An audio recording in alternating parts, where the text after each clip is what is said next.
तो hi guys, welcome to my channel. My name is Pankaj and आप लोग का स्वागत है नॉमी रेसलिंग में। एंड इस वीडियो के अंदर डिस्कस करने वाले हैं ब्रॉक लेसनर के रिटायरमेंट को लेकर। भाई ट्रिपल एच ने कुछ बातें कही हैं, even Roman Reigns money in the bank में शेड्यूल हो चुके हैं, उनके पूरे शेड्यूल की बात करेंगे तो वीडियो इंटरेस्टिंग होने वाली है, लास्ट तक जरूर देखना है। चलते हैं टॉपिक पे आते हैं, स्टार्ट करते हैं। फर्स्ट ऑफ ऑल बात कर लेते हैं रोमन रेंस के शेड्यूल को लेकर। तो भाई रोमन रेंस का ऑफिशियल शेड्यूल जो आगे का हमें देखने को मिलेगा वो मिल चुका है। तो अभी समर स्लैम के बाद हमें कब कब जो कि रोमन रेंस अवेलेबल होने वाले हैं, तो समर स्लैम के बाद हमें जो मियानापोलिस ऑब्वियसली समर स्लैम में तो देखने को मिलेंगे ही। उसके बाद जो 3 तारीख का जो समर स्लैम के बाद का हमें मंडे नाइट रॉ देखने को मिलेगा, वहां पर भी यानी कि डेस मोनिस आयोवा में देखने को मिलेगा, वहां पर भी हमें रोमन रेंस अवेलेबल होते हुए दिखाई देंगे समर स्लैम के बाद वाले मंडे नाइट रॉ के अंदर। एंड देन इसके बाद 17 तारीख यानी कि जो 17 अगस्त का हमें मंडे नाइट रॉ देखने को मिलेगा, वहां पर भी रोमन रेंस अवेलेबल होने वाले हैं। और इसके बाद जो हमें देखने को मिलेगा 28 अगस्त का क्लीवलैंड ओहायो में देखने को मिलेगा वो वाला मंडे नाइट रॉ। और 14 सितंबर यानी कि 14 सितंबर को जो हमें मंडे नाइट रॉ देखने को मिलेगा मेक्सिको सिटी में, वहां पर भी हमें जो कि देखने को मिलेंगे रोमन रेंस। एंड इसके बाद हमें देखने को मिलेंगे वो 5 तारीख 10वें महीने में यानी कि अक्टूबर में 5 तारीख को सेंट लुइस में जो मंडे नाइट रॉ होगा वहां पर हमें रोमन रेंस देखने को मिलेंगे। देन इसके बाद हमें money in the bank new Orleans में देखने को मिलेंगे जो कि होने वाला है सैटरडे को, एंड वो भी अक्टूबर में देखने को मिलेगा। तो वहाँ पर वो हमें अवेलेबल होते हुए दिखाई देंगे। तो ये कुछ ओवरऑल शेड्यूल है। एंड स्पेशली बात ये है कि भाई यहाँ पे मनी इन द बैंक के लिए रोमन रेंस को अनाउंस कर दिया गया है, एडवर्टाइज कर दिया गया है, कंफर्म कर दिया गया है। तो ये काफ़ी अच्छी बात है। एंड वैसे सितंबर में भाई मतलब हमें एक ही बार रोमन रेंस देखने को मिलेंगे पूरे हर महीने में, ये तो अच्छी बात नहीं है, बट यही कुछ शेड्यूल देखने को मिल रहा है भाई the head of the table tribal chief Roman Reigns का। बाद में बढ़ लेते हैं, वैसे नेक्स्ट वन अपडेट के बारे में डिस्कस कर लेते हैं जो कि है अंडरटेकर एंड स्टिंग को लेकर। तो भाई अंडरटेकर वर्सेस स्टिंग के मैच को लेकर बात करते हुए दिखाई देते हैं रिसेंटली अंडरटेकर कि ये अपॉर्चुनिटी कहाँ पे भी मिस हुई। यानी कि जब स्टिंग डब्ल्यूडब्ल्यूई के अंदर आए हुए थे 2015-2014 में, तो उस टाइम पे डब्ल्यूडब्ल्यूई के पास ये प्लान हो सकता था, वो ये मैच करवा सकते थे। तो इसको लेकर अंडरटेकर कहते थे कि भाई मैं तो खुद चाहता था ये मैच हो, फैंस चाहते थे यहाँ पे ये मैच हो, बट विंस मैकमैन वो नहीं चाहते थे कि ये मैच अभी हो। यानी कि विंस मैकमैन नहीं चाहते थे वो मैच हो। एंड यही रीज़न है कि हमें ये मैच फिर कभी देखने को मिल ही नहीं पाया। एंड उसके बाद स्टिंग खुद ही डब्ल्यूडब्ल्यूई को छोड़कर चले गए, ऐसा कुछ हमें यहाँ पर देखने को मिला। यही सब रीजंस है जिसकी वजह से हमें स्टिंग वर्सेस अंडरटेकर टाइप का एक बहुत ही बड़ा मैच जो कि मिस होते हुए दिखाई दिया। वेल हॉनेस्टली अब कोई केयर भी नहीं करता, मतलब बहुत दिन हो गए, अब बात नहीं बनती उसकी। बात कर लेते हैं वैसे नेक्स्ट वन अपडेट के बारे में जो कि है भाई Matt Cardona and Logan Paul को लेकर। तो भाई Matt Cardona and Logan Paul दोनों का सेम बहुत ही अच्छा खासा क्लेम देखने को मिला है कि वो बनना चाहते हैं डब्ल्यूडब्ल्यूई के चैंपियन, यानी कि डब्ल्यूडब्ल्यूई जो टाइटल है उसको वो लेना चाहते हैं, ऐसा कुछ यहाँ पर इन दोनों का कहना है। वैसे लोगन पॉल अपने पॉडकास्ट के अंदर कहते हुए दिखाई देते हैं, मैट कार्डोना जो कि दूसरे के पॉडकास्ट में कहते हुए दिखाई देते हैं। उनका यही सेम टारगेट है जिसमें यहाँ पर वो डब्ल्यूडब्ल्यूई चैंपियनशिप ग्रैब करना चाहते हैं। अब लेट्स सी भाई लोगन पॉल का तो थोड़ा बहुत पॉसिबल लगता है, बट मैट कार्डोना क्या एक्चुअली में ये चीज़ पुल कर पाएंगे?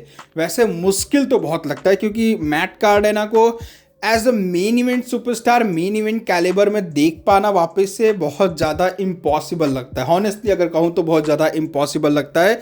सैमी जैन ने भाई जैसे तैसे कर लिया, क्योंकि वो ऐसे सुपरस्टार जो कि कंसिस्टेंट डब्ल्यूडब्ल्यूई के अंदर रहे हैं उनको भी इतनी कम अपॉर्चुनिटी मिली है। बट मैट कार्डोना में भी देखते हैं उनको कभी ऐसा अपॉर्चुनिटी मिल भी पाता है या फिर नहीं मिल पाता है।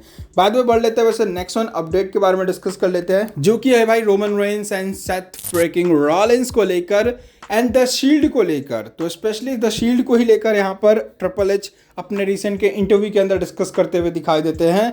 वैसे ट्रिपल एच ने अपने रिसेंट के इस इंटरव्यू पॉडकास्ट में बहुत चीज़ें कह दी है भाई, बहुत सारी चीज़ें कही है, तो बात तो करेंगे वैसे अगली अपडेट में भी। फिलहाल बात कर लेते हैं अभी ट्रिपल एच ने क्या कहा है द शील्ड और Roman Reigns and Seth Rollins को लेकर।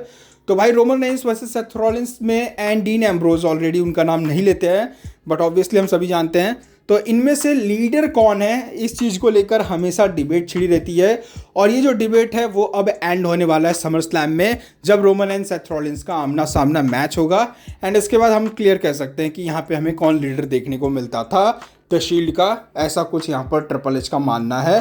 एंड वो यही चीज़ यहाँ पर कहते हुए दिखाई देते हैं कि we setup who is the leader of the Shield at SummerSlam. देखते हैं वैसे क्या होता है, मतलब रोमन रेंस ही जीतेंगे वैसे तो, वी ऑल नो लीडर कौन था, रोमन रेंस थे। बाद में बढ़ लेते हैं वैसे नेक्स्ट वन अपडेट के बारे में डिस्कस कर लेते हैं, जो कि है भाई द बीस्ट इनकॉर्नेट ब्रॉक लेसनर को लेकर। तो भाई ब्रॉक लेसनर का रिटायरमेंट क्या हमें देखने को मिलेगा समरस्लैम में, वेल इसको लेकर ट्रिपल एच हॉनेस्टली इसमें कहते हुए दिखाई देते हैं अपने इस इंटरव्यू के अंदर, जहाँ पर उनका ये कहना था कि भाई देखो समरस्लैम में जो भी चीज़ें होने वाली है मैं भी आप लोगों के जैसा बैठ के देखने वाला हूँ कि ब्रॉक लेसनर क्या करने वाले हैं वो ब्रॉक लेसनर ही जानते हैं, और ब्रॉक लेसनर जो भी चीज़ें करते हैं वो खुद ब्रॉक लेसनर को ही समझ में आता है कि वो क्या करने वाले हैं। इवन यहाँ पर जो रसलमेनिया था वहाँ पर उन्होंने अपना रिटायरमेंट समझ लिया था, बट ओबा फेमी उन्होंने उनको रिटायरमेंट से वापस बुलाया एंड इसी वजह से ब्रॉक लेसनर वापस आए, ओबा फेमी के साथ एक और मैच रसल किया एंड अब समरस्लैम में हमें ये मैच देखने को मिलेगा। तो अब जब तक भाई मैच होगा, मैच खत्म होने के बाद रिंग से और जो स्टील केज है मतलब हेल इन अ सेल का केज है वो ऊपर होगा, उसके बाद डिसाइड होगा कि क्या चीज़ें होंगी वो खुद ब्रॉक लेसनर डिसाइड करेंगे, कोई और दूसरा उनके लिए डिसाइड नहीं कर सकता। ये कुछ यहाँ पर ट्रिपल एच कहते हुए दिखाई देते हैं, यानी कि ट्रिपल एच के भी कंट्रोल में नहीं है कि ब्रॉक लेसनर कब रिटायरमेंट लेंगे या फिर ब्रॉक लेसनर आगे भी मैच लड़ेंगे, ये सिर्फ ब्रॉक लेसनर ही जानते हैं वो कब तक लड़ना चाहेंगे। वैसे देखे तो भाई कुछ इंटरेस्टिंग बातें पता चली है ब्रॉक लेसनर और ये जो हमें सेगमेंट देखने को मिला ओबा फेमी का इस मंडे नाइट रॉ का, जहाँ पर ट्रिपल एच भी हेल इन अ सेल केस के अंदर हमें देखने को मिल रहे थे, तो वहाँ पर भी वो चीज़ें प्लान कर रहे थे, यानी कि एट दैट मोमेंट वो बंदा भाई वो प्लान कर रहा था कि अभी क्या करना है एंड उस टाइम पे ऑन द स्पॉट जो कि कुछ प्लान्स भी चेंजेस किए गए थे, ऐसा कुछ यहाँ पर बताया जा रहा है। मतलब ट्रिपल एच पूरा घुस चुका है भाई ब्रॉक लेसनर ओबा फेमी वाली राइवलरी के अंदर। तो ये कुछ अपडेट है, बाद में आप लोग का क्या ओपिनियन है इन सारे अपडेट्स को लेकर कमेंट सेक्शन में जरूर बता सकते हो। वीडियो अच्छी लगी तो लाइक करो, शेयर करो, सब्सक्राइब करो एंड मिलते हैं वैसे अगले वीडियो में, तब तक के लिए बाय बाय एवरीवन गाइस। हर बार ये गेम करे खून मेरा बॉयल करे, लिखनी है कहानी मुझे बोलो ना जुबानी, इन्हें ले लिया 100 फेरा दिखता ना इनका सवेरा, वर्ड्स और रीलोड स्टार्टअप